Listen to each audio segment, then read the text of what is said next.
C'est-à-dire qu'il faut peut-être attendre un petit peu pour voir le dénouement des actions, comment l'enchaînement des événements va nous dire exactement quelle était l'intention. Mais en général, Israël a un grand intérêt quand même, a un grand intérêt à ce que, disons, le Moyen-Orient se transforme encore une fois en chaudronnière de terrorisme. Et puis, il y a autre chose. Une fois que des problèmes se posent ou bien surgissent dans cette zone, c'est-à-dire Liban, Israël, là, vous savez que la tension sera complètement détournée des problèmes pour se focaliser sur d'autres problèmes. Là, on pourra certainement voir bien quel est le complot exactement ourdi dans l'esprit des Israéliens, des responsables israéliens, de cette attaque. Parce que c'est Israël qui a commencé. Et pourtant, maintenant, c'est quand il s'agit de réaction, de vengeance, Israël, maintenant, menace encore une fois. Je pense que les jours à venir vont nous dire exactement la réponse. Bien sûr. Mais quand même, est-ce qu'on peut faire la relation entre le soutien du Hezbollah au régime de Bachar el-Assad et ce qui se passe, c'est-à-dire que Israël, c'était temps qu'Israël intervient pour que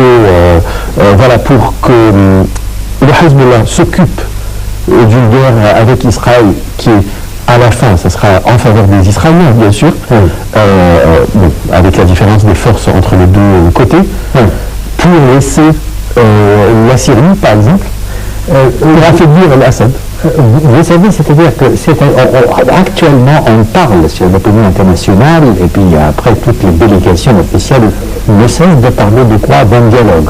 Un dialogue entre l'opposition et le régime syrien. Un dialogue qui était prévu justement se dérouler à Moscou, puis après actuellement on pense à un autre lieu.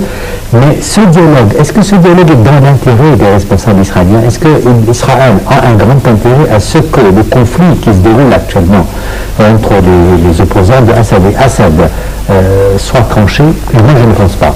C'est-à-dire que si une fois que le problème est réglé entre l'opposition syrienne et le régime syrien, c'est-à-dire encore une fois, revient sur la scène internationale, ça ne sera pas dans l'intérêt d'Israël. Israël a un grand intérêt à ce que le problème continue, persiste.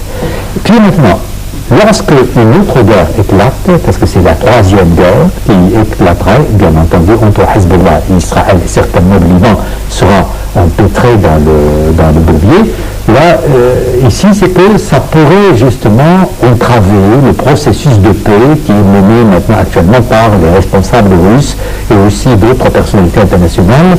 Et je pense que ça risque quand même de bloquer la situation en Syrie.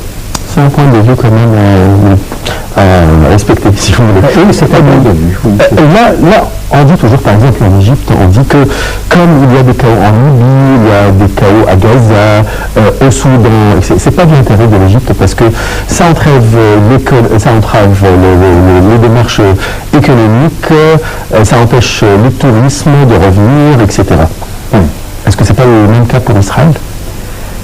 Israël, vous savez très bien que Israël est sûr, Israël est certain d'être complètement couvert par la protection américaine.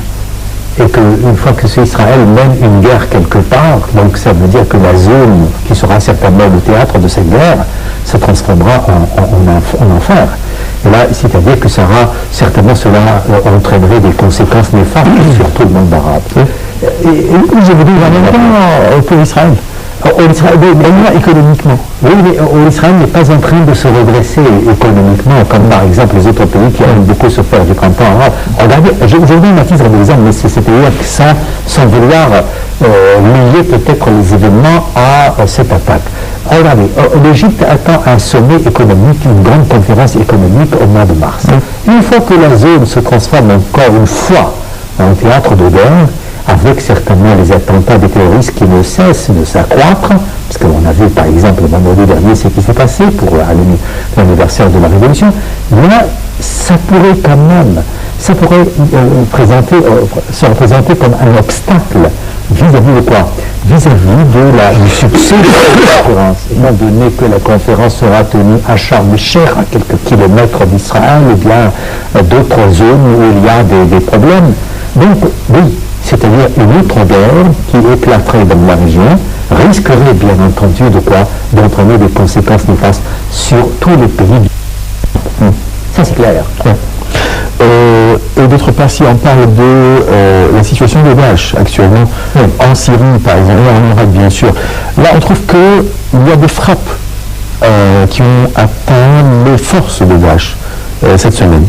Est-ce que c'est positif, vous voyez, ou bien, c'est-à-dire c'est vraiment efficace?